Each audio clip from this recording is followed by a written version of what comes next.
नमस्कार, मैं अनीता चौधरी और न्यूज़ अड्डा पे आप सभी का स्वागत है। जम्मू कश्मीर के हैदरपुरा में जो इनकाउंटर हुआ था जिसमें 4 आतंकवादियों के मारे जाने की खबर थी, उसको लेकर के सियासत तेज हो गई है। महबूबा मुफ्ती एक बार फिर इस पूरे प्रकरण में आतंकवादियों के साथ खड़ी हुई नजर आ रही हैं। हालांकि अगर उमर अब्दुल्ला की बात करें तो उन्होंने भी न्यायिक जांच की मांग की है, लेकिन धरना प्रदर्शन करते हुए नहीं नजर आए। महबूबा मुफ्ती बाकायदा पोस्टर बैनर लेकर सड़क पे उतर चुकी हैं। उनका कहना है कि ये एनकाउंटर जो है उसमें आतंकी नहीं बल्कि सामान्य नागरिक मारे गए हैं। लेकिन महबूबा मुफ्ती से ये सारी बातें जो हैं कोई नई नहीं है। यासिर मलिक के साथ बैठने वाली महबूबा मुफ्ती हर बार किसी आतंकी के मारे जाने पर उनके घर में जाकर विधवा विलाप करने वाली महबूबा मुफ्ती की अगर बात करें तो बीजेपी के साथ जब 2014 के बाद इनकी सरकार बनी थी तब भी कुछ इसी रवैये के वजह से चंद समय में ही ये सरकार टूट गई थी, क्योंकि बीजेपी के साथ गठबंधन के बावजूद महबूबा मुफ्ती जो हैं वो आतंकियों के घर में जाती थी। किसी आतंकी को इनकाउंटर होता था तो उस पर विरोध दर्ज करती थी और उस पर रोना धोना करती थी, जो कि बीजेपी के शायद आइडियोलॉजी के बेहद खिलाफ था। बीजेपी कश्मीर में स्टेबिलिटी, प्रॉस्पेरिटी और पीस के तहत काम करना चाहती थी। यही वजह है कि 370 को हटाया गया और उसके बाद वहाँ पर डेवलपमेंट काम जो है वो बहुत ही स्पीडी वर्क वे में और एग्रेसिव वे में किया जा रहा है। लेकिन जो हैदरपुरा एनकाउंटर हुआ उसमें जो कि एक मकान में हुआ प्रॉपर इनपुट के साथ, जो वहाँ के जम्मू कश्मीर के आईजी अगर उनके विजय कुमार की अगर माने तो प्रॉपर इनपुट के साथ हुआ था। पुलिस ने वहाँ पे छापेमारी की थी। जैसे ही छापे के लिए पुलिस पहुंची वो दूसरी तरफ से फायरिंग शुरू हुई थी और क्रॉस फायरिंग में ये चारों जो आतंकी हैं वो मारे गए हैं। हालांकि वो बताते हैं कि बिलाल नामक आतंकी जो है वो पाकिस्तानी था, फॉरेन टेररिस्ट था। आमिर जो है उसका सहयोगी था और जो मुदस्सिर और अल्ताफ हैं वो उसको यहाँ पे शरण दे रहे थे, सहयोग दे रहे थे, यानी वर्कर ओवर ग्राउंड थे, OWG की बात कर रहे हैं। लेकिन अगर हम बात करें तो मुदस्सिर की फैमिली का कहना है कि वो डॉक्टर है, डेंटल सर्जन था और उसका इससे कोई लेना देना नहीं है। जबकि आईजी विजय कुमार का कहना है कि मुदस्सिर वहाँ पे डॉक्टर के रूप में किराए पे तो रह रहा था, लेकिन इलीगल तरीके से कॉल सेंटर्स चला रहा था और उसके ज़रिए वो आतंकियों को सहयोग दे रहा था। अल्ताफ उसको अपने घर में शरण दिया हुआ था, किराए पे रखा हुआ था। आमिर वहाँ काम करता था और बिलाल को ये सभी शरण दिए हुए थे। क्रॉस फायरिंग में ये लोग मारे गए, जिसमें कि एक पुलिसकर्मी भी घायल हुआ है। इनके पास से हथियार भी बरामद हुए हैं और छानबीन के दौरान बहुत सारे ऐसे डॉक्यूमेंट्स मिले हैं, बहुत सारे ऐसे दस्तावेज मिले हैं जिससे ये साफ पता चलता है कि मुदस्सिर पूरी तरह से आतंकवादी सरगर्मियों को सहयोग देने के लिए वहाँ पे कॉल सेंटर के नाम पे कुछ ऐसी गतिविधियों को हवा दे रहा था जो कि कश्मीर के लिए शायद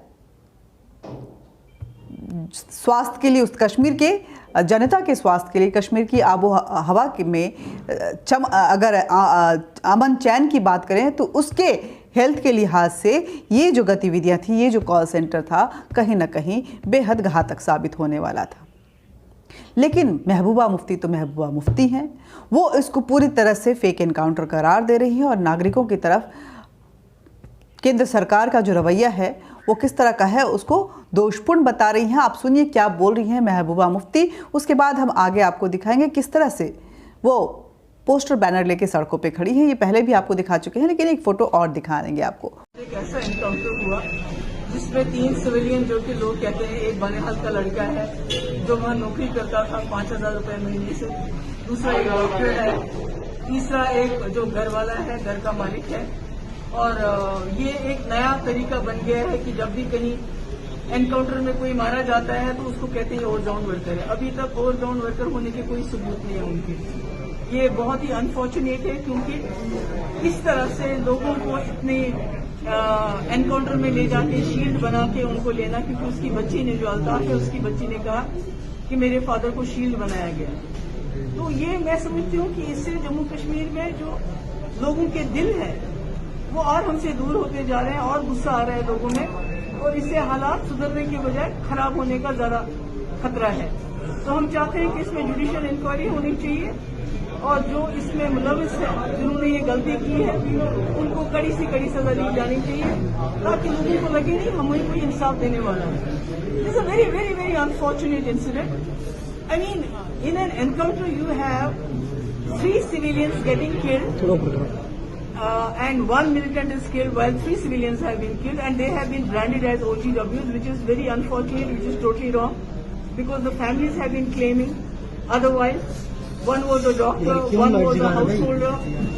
उसकी बेटी ने बोला है कि मेरे बाप को he was used as a shield, और ये पिछले कई टाइम से ऐसा हो रहा है कि लोगों को पहले सोमू में उसको मारा गया एक को, उसके बाद शाहिद को मारा गया शुपियान में, और आज ये 3 सिविलियन मारे गए।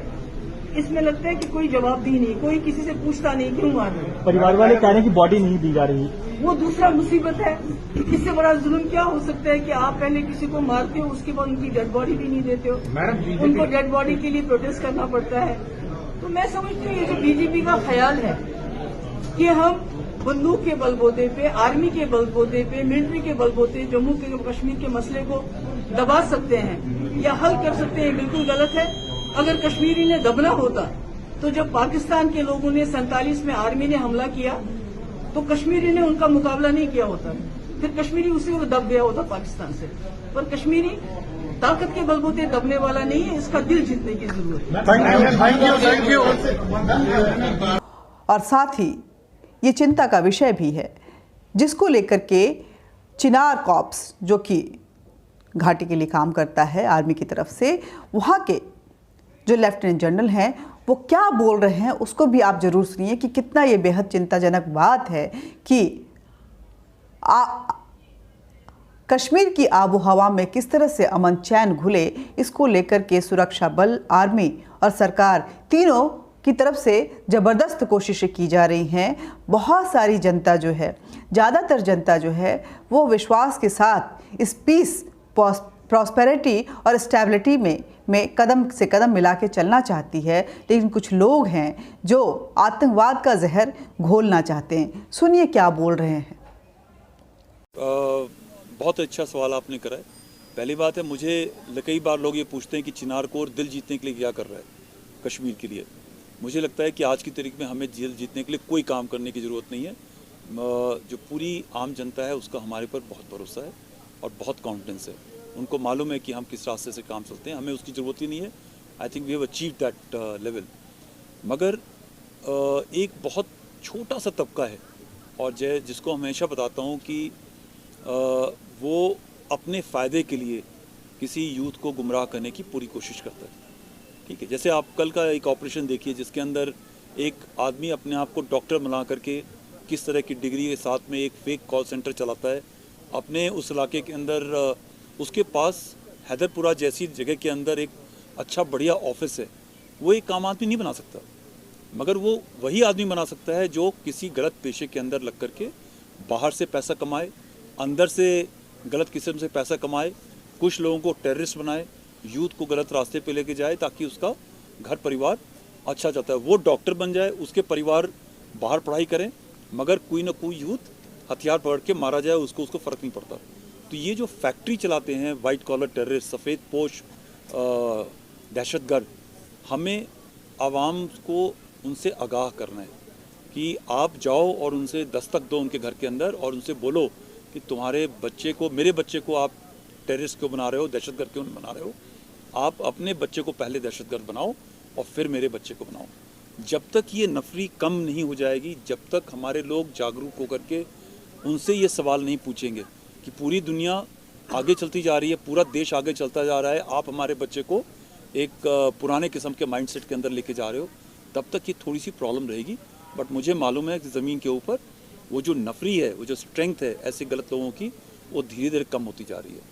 आप इस साल ही देख लो कि पीस, प्रॉस्पेरिटी और स्टेबिलिटी आने से क्या हुआ है। पूरी जो टूरिज़्म की कमाई है, पिछले साल कोविड के अंदर जो इफेक्ट हुई थी, आज की तारीख में सब लोगों ने तकरीबन अपनी भरपाई कर ली है। तो एक अच्छा माहौल हर एक आदमी चाहता है। मुझे यकीन है कि एक अच्छा नागरिक, वो कहीं का भी हो, किसी भी देश का हो, वो ये चाहेगा कि उसके बच्चे अच्छे स्कूल में जाएं, समय से जाएं, उसका बिजनेस चले, वो अपनी नौकरी करे, अपनी रोजी रोटी कमाए। कोई आदमी अपने बच्चे को टेररिस्ट नहीं बनाना चाहता। मगर ये जो सफ़ेद पोश दहशतगर्द हैं, वही चाहते हैं कि लोग टेररिस्ट बनते रहें, मैं यहाँ पे पैसे कमाता रहूँ और मैं टेररिस्ट की फैक्ट्री चलाता रहूँ। ठीक है, तो उनसे बचना है। आप ये मैसेज अगर ले जाएंगे जनता के पास तो कितनी अच्छी बात है। Thank you so much. अब आप ही बताइए कि कश्मीर को आतंकवाद मुक्त करना है या महबूबा मुफ्ती के हिसाब से आतंकवाद को कवर अप करते हुए कश्मीर को डिस्टेबलाइज करके रखना है, ताकि उमर अब्दुल्ला और महबूबा मुफ्ती जैसे लोगों की राजनीति जो है, जो कि पाकिस्तान परस्त राजनीति है, वो वहाँ चलती रहे, विकास का काम रुका रहे, लोग अमन चैन की जिंदगी छोड़कर कहीं ना कहीं इस आतंकवाद के दलदल में घुलते रहें, घिसटते रहें। क्योंकि इनके अपने बच्चे तो विदेशों में पढ़ते हैं, उनके अपने बच्चों का यहाँ के कश्मीर से कोई लेना देना होता नहीं है।